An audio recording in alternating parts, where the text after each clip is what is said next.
Okay, the distinction that I want to draw on today's lesson is the one of social networking. Not necessarily social media, but social networking.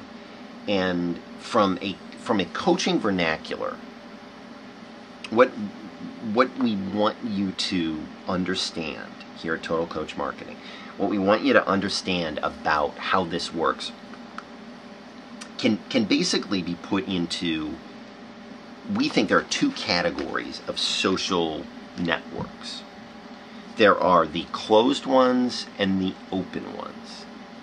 And an even more simple distinction is there are the ones that are talking inside baseball and the ones that aren't.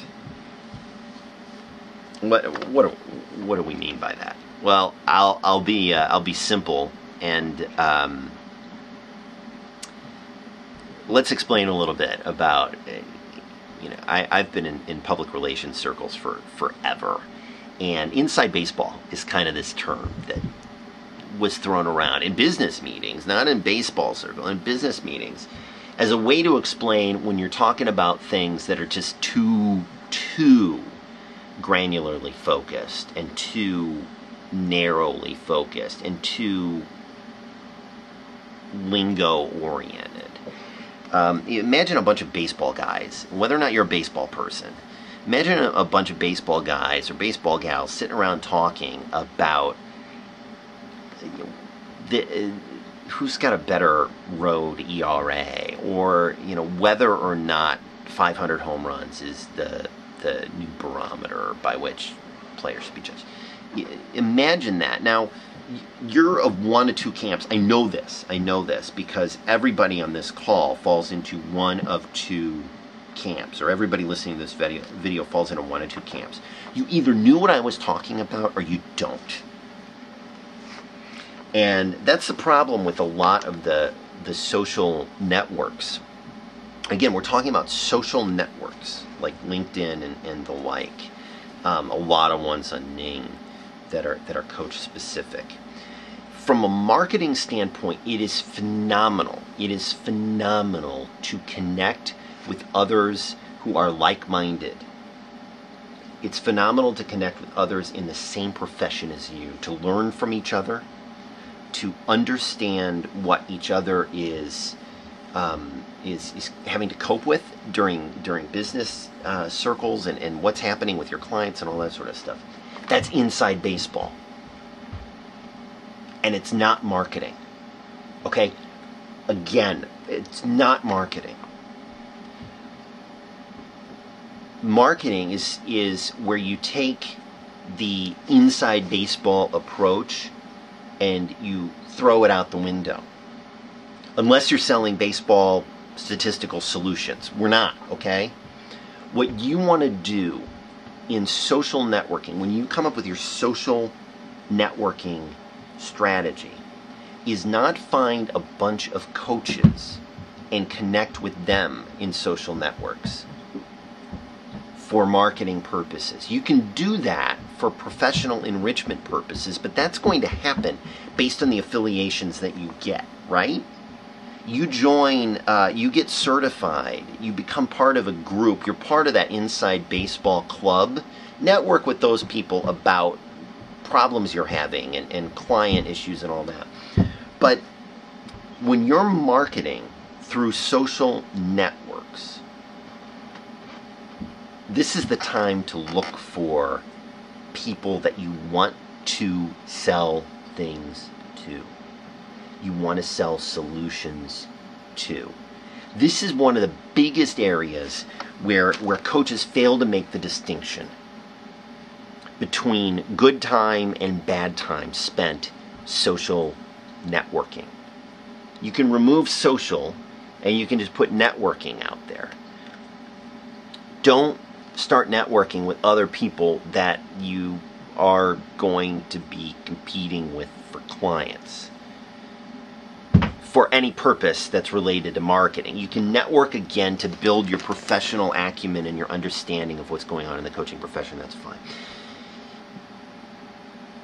we've worked a lot with different subsets of the population. We'll take realtors for example, because that's something near and dear to my heart. I've got a family of realtors, and my dad was a very successful realtor until he passed away. And the thing that Dad was really good at, and that I love sharing with people, is he knew where the people were, and he would go find them. And it sounds so basic and goofy, but it's true. He knew exactly where the people were that were his bread and butter, and he would go where they were. So his was about church, and about school, and about the neighborhood, and the golf course. That pretty much sums up his whole networking philosophy, which, if you take an electronic component to it, you call it social networking. It's still networking. But Dad was doing it as a marketing component of his life. So he hobnobbed with realtors like crazy, and they were able to put together policies and procedures that helped the common good. And he was active in charitable organizations and all that really good stuff. But at the end of the day, he used his marketing time to make personal connections with people that eventually would see him as a resource and might want to buy a house or refer somebody. And I want you to take away from this discussion the same ideas, to go where the customers are. To put this in a coaching vernacular, if you are, let's just say you're a cancer coach, you're a cancer survivor, and you want to help other people survive cancer, well, that's where your networking time and your social networking time is best spent. Cancer organizations, hospitals, support groups, those sorts of things, where you become the resource. Talking amongst yourselves, in that case, is a good thing.